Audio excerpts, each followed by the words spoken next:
Bueno, muy buenas tardes. Entonces, en el día de hoy la idea es revisar este tema que es de interés para nosotros, sobre todo en esta etapa que es la formativa, ¿no? Durante la residencia médica. Es un gusto para mí aprovechar estos espacios extracurriculares que, bueno, espero que sean de aprovechamiento para todos ustedes.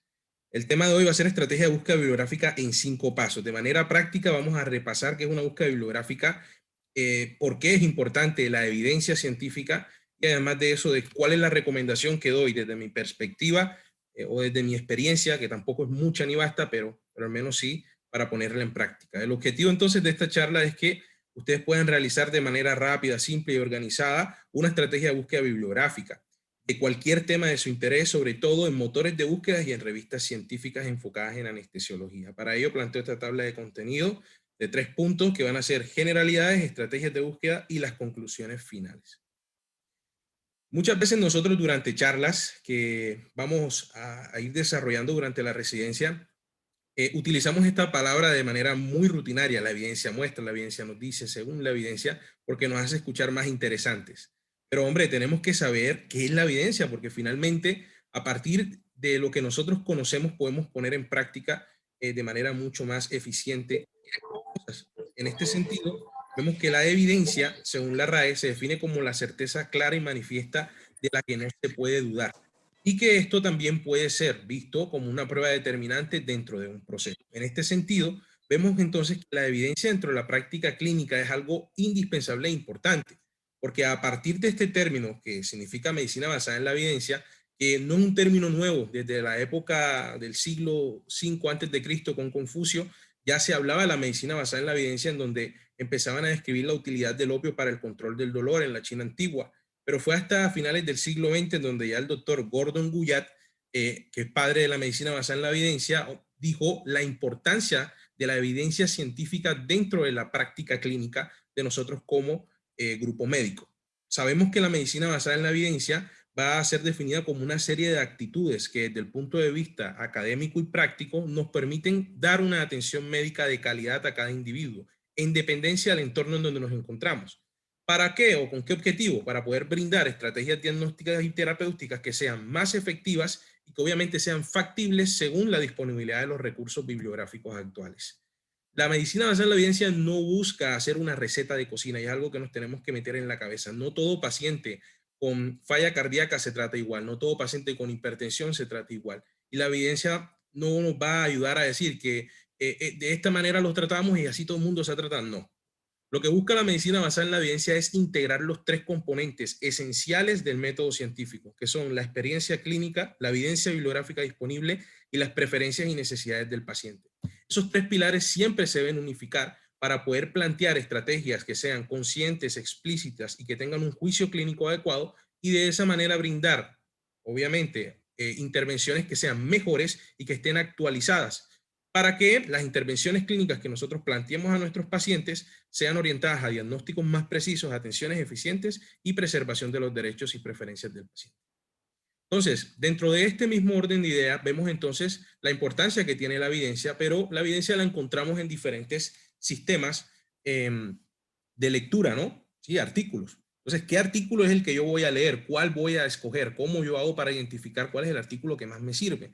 Frente a esto, hay una publicación de 2015 que habla acerca de un sistema que se llama sistema de las 6S. Ese sistema lo que pretende explicar es que dentro del vasto mundo de lo que son los motores de búsqueda y gestores bibliográficos, existe una clasificación que nos ayuda a saber dónde se van a encontrar los estudios que tienen mejor nivel de evidencia o mayor estrechez en causalidad. Eso es definido como la relación que existe o la capacidad que tiene un estudio o un artículo de poder identificar causa y efecto de manera efectiva, ¿sí? Entonces, sabemos que las revisiones sistemáticas y metaanálisis son los estudios de mejor nivel de causalidad y por tal razón se extrapola a los artículos que preferentemente vamos a elegir durante nuestras revisiones bibliográficas. Pero ¿cómo yo voy a poner en práctica las intervenciones que están dentro de las revisiones sistemáticas y los metaanálisis? Sobre todo a partir de herramientas que nos permitan a nosotros organizar o leer de una manera mucho más práctica cada una de esas intervenciones según la evidencia científica. Por esa razón, la recomendación es que al momento de empezar a buscar artículos, nosotros no necesariamente tenemos que comenzar por los estudios, ¿sí? Que son casos de control, o sea, los analíticos, los observacionales. La idea no es ir a buscar esos estudios, porque es muy extenuante ir viendo cuáles de esos estudios son el que mejor nivel de evidencia tienen, debido a que existen un montón de artículos en los diferentes motores de búsqueda que nos hace muy desgastante para nosotros al momento en que planteemos hacer, por ejemplo, una presentación. Por esa razón, la recomendación es que idealmente siempre se tenga que comenzar de manera descendente, desde sistemas hacia estudios particulares. Y en algunos escenarios en donde ya tú eres un experto y lo que vas a buscar es qué cosas han cambiado, sí se puede llegar a plantear comenzar de estudios y finalmente hasta sistemas.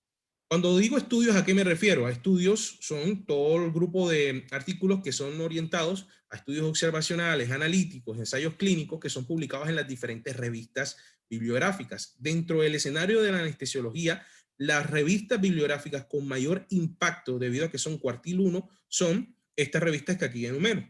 Dentro de ellas está la revista británica de anestesiología, anestesiología, anestesia y analgesia. Son revistas, como les digo, los artículos que son ahí publicados tienen una alta capacidad de impacto y eso genera que nosotros las tengamos en cuenta durante nuestras revisiones. Las sinopsis de estudios van a ser herramientas que nos van a permitir a nosotros poder buscar todos esos estudios que existen a nivel mundial. Y dentro de ello, bueno, encontramos los principales motores de búsqueda o bases de datos primarias, como son PubMed, Embase, que sabemos que PubMed es la que más se utiliza y más se emplea como motor de búsqueda y es sobre todo la que vamos a utilizar en el día de hoy para poder hacer la charla, ¿no? La síntesis van a ser las revisiones sistemáticas y metaanálisis que principalmente conocemos el grupo Cochrane, que se van a encargar sobre todo de hacer esas revisiones que para muchos son muy difíciles de poder plantear y nos ayudan de manera práctica a poder saber si dichas intervenciones tienen un nivel de evidencia adecuado o no, y también deben ser tenidas en cuenta dentro de nuestras charlas que nosotros planteamos hacer. Las sinopsis de síntesis son muy difíciles de emplear y realmente no son tan replicables, pero sí mencionarles que existen también estas páginas que nos ayudan a poder de manera práctica encontrar dentro de todos los metaanálisis que existen a nivel mundial cuáles son los que mejor nivel de evidencia tienen y cómo yo puedo utilizarlo de manera más rápida, ¿no? Para poder reunir las cantidades de metaanálisis mucho más rápido. Los sumarios, que es sobre lo cual vamos también a enfocar en el día de hoy, y les recomiendo que siempre que planteen hacer una charla que tengan algún conocimiento o poco conocimiento al respecto, se vayan directamente a un sumario de evidencia, que dentro de ellos encontramos UpToDate y Dynamed, dentro de los cuales las bases de datos de acá de la universidad tienen Dynamed y algunas otras pueden también tener acceso a UpToDate. Entonces, es algo importante a saber. Y los sistemas computarizados en historia clínica, que son sistemas que a día de hoy se están utilizando sobre todo en países desarrollados, Estados Unidos, Gran Bretaña, que dentro de las historias clínicas unifican todos estos sistemas previos para que al momento en que tú tomes una decisión clínica te ayude a evaluar si es la mejor decisión para escribir en la historia clínica o no. Entonces, con vista a esto, aquí nos planteamos nosotros acerca de, digamos, el objetivo principal de esta charla, que es la estrategia de búsqueda. ¿Cuál es la mejor estrategia de búsqueda? No existe una mejor estrategia de búsqueda. La mejor estrategia de búsqueda que existe solo es la que te sirve a ti para poder encontrar lo que estás buscando. Por esa razón, con esta charla no pretendo que ustedes la repliquen tal cual y como se la voy a mostrar, sino que a partir de aquí ustedes tengan una base para desarrollar su propia estrategia de búsqueda y así de esa manera poder hacerla mucho más eficiente para ustedes. El paso número 1 que voy a plantearles es conocer el tema. Dentro de este punto, aquí lo importante no es desesperarse, ¿no? Como siempre es rutinario dentro de mis charlas, a mí me gusta exponer este escenario porque, claro, con niveles de estrés alto por la residencia, poco tiempo para dormir, apenas algún tiempo para compartir con tu familia, el nivel de estrés que tienes es demasiado alto. Y tras de eso te ponen 100.000 presentaciones para el día siguiente, hace que nosotros entremos en este estado de shock mental, como en su momento Bob Esponja ingresó en este momento de crisis, ¿no? Entonces, es lo que... Gerald, una pregunta. Tú disculpa que te interrumpa, porque después se me olvida. Clinical Case entraría en qué. Clinical Case hace parte del Sevier. ¿Sí? Clinical Case, de hecho, es una subherramienta que nace de Science Direct enfocada nada más para medicina. Porque es que Science Direct tiene también Pero entraría que en sumario. En sumario. O sea, No, no uno puede sé. buscar enseguida en clínica. ¿Cómo? Sí, Science Direct, un Science Direct sería un sumario también, sería como UpToDate, como Dynamed. Pero Ah, ok. pero es que es difícil de clasificarlo, porque es que en Science Direct tú también puedes encontrar libros, tú también puedes encontrar comentarios de autores, o puedes encontrar de hecho hasta presentaciones de congreso. Entonces realmente Science Direct no vendría siendo un sumario, únicamente un sumario, sino que puede irse un poco más allá. Podríamos considerarlo a Science Direct más bien como una sinopsis de estudio, ¿ya? Porque es que te permite en escala más pequeña, te digo escala más pequeña, obviamente compararlo con PubMed y Embase, ¿ya? Encontrar no solo artículos, sino también encontrar otro conjunto de bibliografía diferente, como los que te mencioné. Ah, listo, listo. Listo, gracias. Dale, men.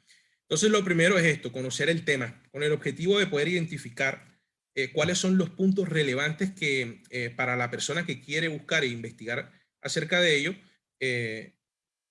pues saber qué más es lo que va a profundizar. Por eso es que planteo que se debe buscar inicialmente en UpToDate y en Dynamed, ya para hacer un organigrama del tema que estás desconociendo y que, bueno, ahora apenas vas a comenzar a, a buscar.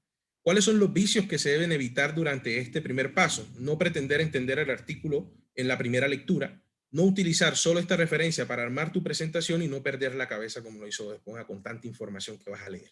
Porque lo que sí debemos hacer va a ser plantear dudas de esta lectura inicial, que es el objetivo principal de este primer paso, para posteriormente ir a revisar en los links de guías y consensos de las sociedades expertas, que de hecho dentro de estos sumarios vamos a encontrar al final de UpToDate, al final de Dynamed, hay un link que dice consensos y guías de este tema, por ejemplo, de náusea y vómitos postoperatorios. Le das clic ahí y te organiza según las diferentes sociedades americanas, europeas, canadienses, neozelandeses, las guías que hay actuales de ese tema. Entonces, es como un tip que les doy ahí para que siempre lo tengan en cuenta e ingresen y busquen ese link de guías y consensos. Y por último, pero no menos importante, traducir el artículo, que se hace también necesario y que buscar la manera más eficiente también era complejo, al menos hasta hace algunos días para mí. El Oli me enseñó esta página que como que allá en la residencia, perdón, en la parte esta básica que están haciendo ahora, como que uno de los compañeros les recomendó. Yo personalmente lo venía haciendo directamente con Google Traductor, porque a mí me gusta ir leyendo en inglés y las cosas que sí veo que son importantes sí las traduzco para poder extraer la información, digamos, de manera mucho más, digamos, más factible, ¿ya? Pero con este traductor, yo lo que vi que se puede emplear es que se puede hundir en esa teclita que está ahí arriba, que el traductor, se mete el documento y te traduce el artículo que tú quieras, obviamente que esté en inglés o cualquier idioma, porque utiliza como motor de traducción Google también Traductor, así que tienes la misma eficiencia que hacerlo de manera directa en Google, pero con la salvedad de que puedes meter documentos PDF, Word, el que tú quieras. Entonces, de esa manera te ayuda a traducir los documentos de una manera más eficiente. Una vez que hagamos ese primer paso, ya vamos entonces al segundo paso, que es plantear los ítems a buscar. Cuando hacemos esa lectura inicial en UpToDate o en Dynamed, nosotros vamos a darnos cuenta de qué conceptos tenemos claros y qué conceptos nos quedaron con dudas. Este ejemplo que pongo acá fue cuando yo hice la lectura de náuseas y vómitos postoperatorios en UpToDate. A partir de esa lectura inicial que yo hice de náuseas y vómitos postoperatorios, se me plantearon estas preguntas a mí, ¿no? Me nacieron, pues dije, bueno, no me quedan claros todavía estos puntos, que son los puntos que voy a entrar a investigar más a fondo. Dentro de eso, fisiopatología, náuseas y vómitos postoperatorios, porque en UpToDate estaba muy criterios de Apfel para todos los pacientes, si realmente se aplican en los diferentes grupos poblacionales o no. TIVA a ver su anestesia regional dentro de la prevención de náuseas y vómitos. Disponibilidad en Colombia de los fármacos para prevención y manejo, que hay muchos fármacos que se mencionan ahí, que me nació pues la duda de si actualmente se encuentran o no acá disponibles en Colombia para su uso. La evidencia del aloperidol, que es un medicamento que empleamos mucho allá en Cartagena del Mar, cuando tenemos que usar una segunda línea de medicamentos para prevención de náuseas y vómitos o inclusive para tratamiento de náuseas y vómitos. Momento de administración de los agentes para la prevención de náuseas y vómitos, si se ponen al inicio, si se ponen al final, también se me generó esa duda. La dexametasona en pacientes diabéticos, si aumentan o no los niveles glicémicos, y la monoterapia versus terapia conjugada. ¿Todo esto para qué me sirve? Me sirve para que durante mi planteamiento de la charla, yo enfoque mi charla a resolver estos mismos puntos que seguramente las personas a las cuales ustedes van a exponer van a tener las mismas dudas, porque eh, porque es un análisis real de lo que una persona no experta al momento de enfrentarse al tema por primera vez evalúa como que ella no sabía eso uno o le quedan todavía dudas a pesar de que hizo una lectura primaria de ese artículo. Entonces, esas dudas que a ustedes les surjan durante esa lectura primaria son importantísimas. Siempre escríbanlas porque son las que ustedes van a utilizar para ya hacer las búsquedas bibliográficas como tal dentro de los motores de búsqueda. Entonces, una vez se tengan claras esas preguntas, ustedes van a ir a organizar esa información a un documento que puede ser Word, WordPad, blog de notas, el que ustedes prefieran. Y allí ustedes van a hacer el planteamiento de la pregunta pico, que como bien sabemos es una herramienta que se emplea dentro de muchos escenarios, pero uno de ellos es cuando se van a hacer preguntas de investigación. Para ello, recordemos que la pregunta pico viene denotado por la letra P, que es paciente, y intervención, C, comparación, y O, que son resultados. Dentro de ello, nosotros vamos a poder clasificar la información que tenemos pensada en un cuadro que nos va a ayudar posteriormente a plantear una pregunta de investigación. Esto se puede aplicar no solo para hacer búsqueda bibliográfica, para hacer diapositivas, sino para hacer búsquedas bibliográficas al momento de hacer o desarrollar un artículo científico. En ese sentido, aquí, por ejemplo, decidí elegir dentro de las dudas que tenía esta evidencia del haloperidol y construí mi pregunta pico, ¿sí? P, pacientes con riesgo de náusea y vómitos postoperatorio, y intervención, que es haloperidol, C, comparación, que es tratamiento habitual, y O, resultados, que lo que quería yo buscar es para ver qué tan eficaz era para la prevención de náuseas y vómitos y cuáles son los efectos secundarios que genera el haloperidol en la población sana. Entonces, dentro de esta organización que hice mi pregunta pico, entonces saqué estas dos preguntas de investigación. ¿Cuál es la efectividad del haloperidol en comparación con el tratamiento habitual para la prevención de náuseas y vómitos postoperatorios? ¿Y cuáles son los principales efectos secundarios del haloperidol en el tratamiento de náuseas y vómitos postoperatorios? ¿Para qué esto es importante? Porque a partir de esto, que es mi objetivo final, yo voy a poder plantear una pregunta clara, precisa y enfocada que me va a permitir a mí pasar al paso número 4. ¿Cuál es? Identificar cuáles son los términos médicos que se encuentran integrados dentro de esa pregunta de investigación que yo me planteé. ¿Con qué objetivo? Con el objetivo de que posteriormente yo pueda construir una búsqueda bibliográfica enfocada en esos términos médicos. Los términos médicos son una iniciativa de la Organización Mundial de la Salud y Organización Panamericana de la Salud, e inclusive también de la base de datos médicas nacionales de los Estados Unidos, que son los creadores de PubMed como motor de búsqueda, y además de eso, de estos términos, que son los denotados términos MESH. ¿Cuál es el objetivo de esos términos MESH? Poder resumir en términos médicos un tema general, ¿sí? A partir de términos médicos tan pequeños como lo puede ser haloperidol, me permite a mí poder encontrar todo lo que existe en la bibliografía científica que integre el uso del haloperidol. Entonces, obviamente, como veremos, esto hace que sea muy amplia la información que nosotros podamos encontrar en estos gestores o estos motores de búsqueda, que por eso se llaman así, por eso se llaman motores, porque entre más tú seas específico, durante la búsqueda de estos motores, te ayuda a encontrar de manera más precisa lo que realmente estás buscando. Y es la importancia de saber cómo hacer esta búsqueda bibliográfica dentro de ellas. Entonces, lo que les planteo es hacer estos 3 puntos dentro de este paso 4. El primero, buscar cuáles son los términos médicos relevantes de mi pregunta de investigación. En este caso, la pregunta era cuál es la efectividad del haloperidol en comparación con tratamiento habitual para prevención de náuseas y vómitos postoperatorios. De ahí yo extraje que los términos médicos a evaluar eran efectividad, haloperidol, tratamiento habitual y prevención de náuseas y vómitos postoperatorios. ¿Qué debo hacer? Ir a buscarlos a esta plataforma en web, que es la que les digo, que es los DEX, Descriptores en Ciencias de Salud, que es iniciada o proyectada por la Organización Panamericana de la Salud, con el objetivo de que los investigadores puedan encontrar de manera más eficiente estos términos en los motores de búsqueda. Entonces, efectividad, cuando lo inicié o lo puse acá en consulta por palabras, no me apareció. Y lo que tenemos que ir haciendo en este momento es ir viendo cómo este término puede salir dentro de la base de datos de ellos. Por esa razón, al momento que seguí buscando, lo encontré que esta efectividad era extrapolado a este término DEX, que es resultado del tratamiento.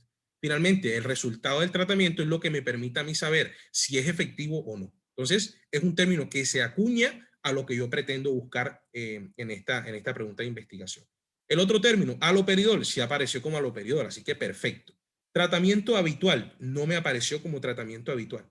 Entonces, lo que tuve que hacer es buscar qué otro término se podría acercar a esa palabra. Y dentro de ella podemos utilizar antieméticos. Que antieméticos sí es una palabra, un término médico que puedo también utilizar o reemplazar por ese tratamiento habitual, ¿no? Recordemos que dentro del tratamiento habitual de náuseas y vómitos postoperatorios se utilizan una gama amplia de antieméticos. Entonces, podríamos utilizarla para hacer esa búsqueda.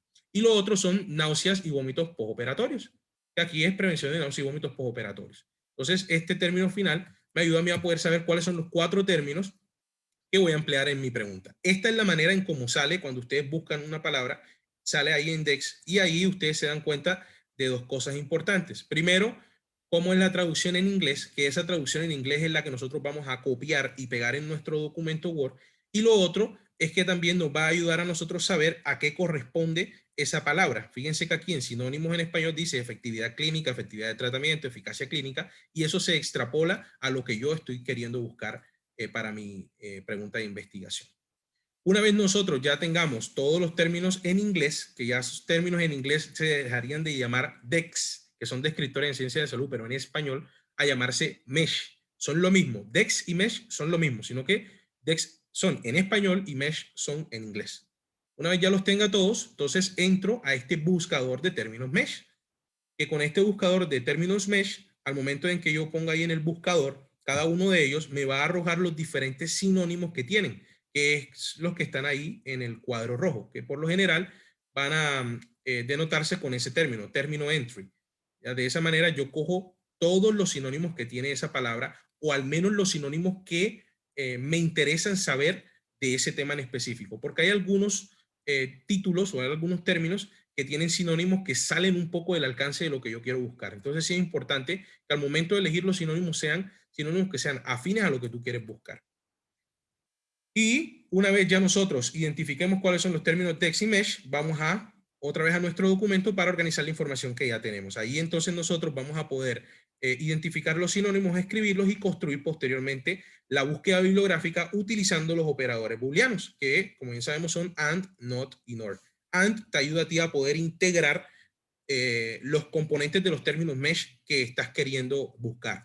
OR te ayuda a ti a poder ampliar cada uno de los términos utilizando los diferentes sinónimos. Y NOT te permite a ti quitar de tu búsqueda cosas que no quieras que te aparezcan.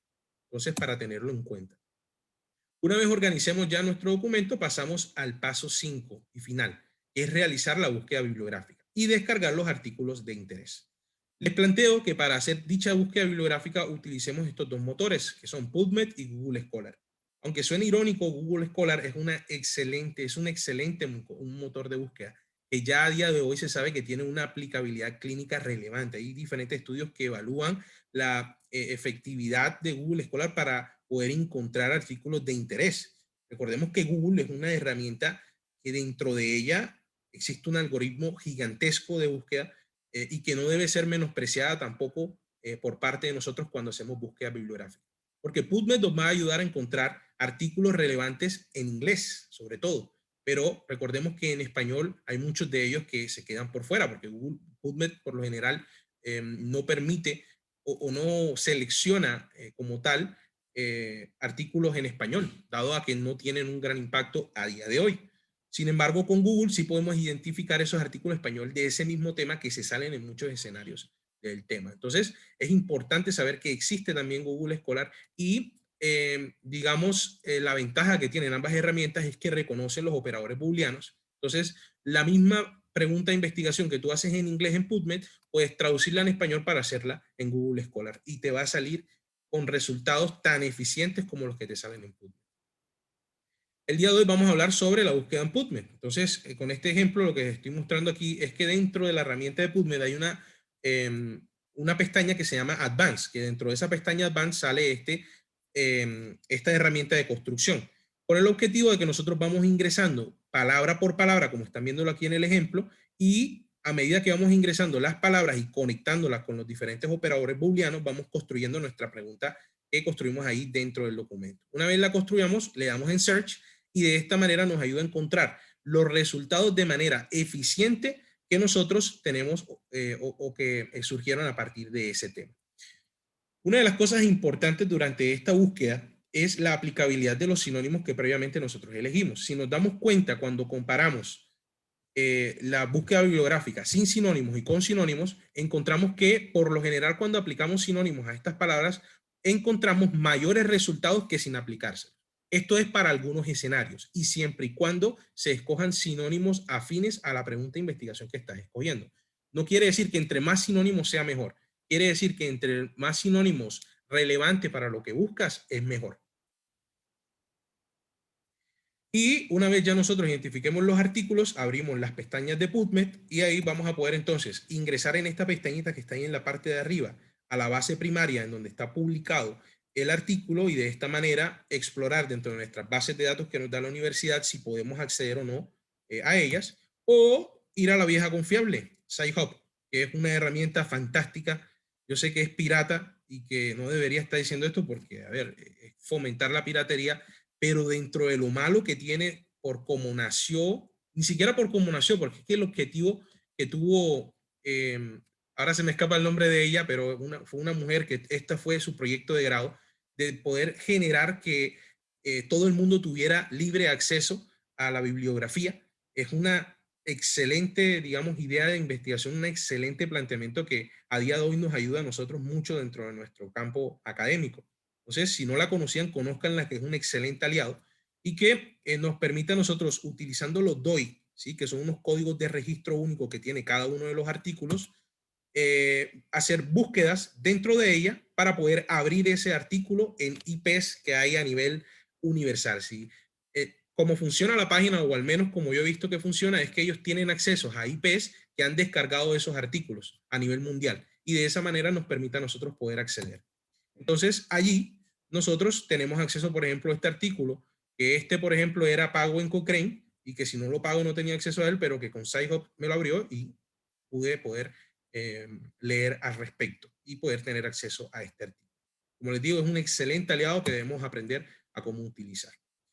Y bueno, a modo de conclusión, quiero traerles esta, digamos, reflexión final que las planteó para 1994, apenas yo iba naciendo, el doctor Chalmers y el doctor Haynes, en donde para ese momento ellos plantearon algo que sonaba un poco loco, ¿sí? Por cómo era la medicina tan tradicional, donde tradicionalmente se venía enseñando una misma cosa y todo el mundo la venía haciendo de esa forma, pero ya después se dieron cuenta que la evidencia existente no es estática. A medida que se va avanzando en la medicina, se van encontrando que intervenciones que aparentemente eran útiles pueden llegar a ser inútiles o perjudiciales, e intervenciones que eran ineficaces pueden llegar a ser muy eficaces dentro de la práctica actual. Obviamente todo validado por el método científico y la evidencia científica.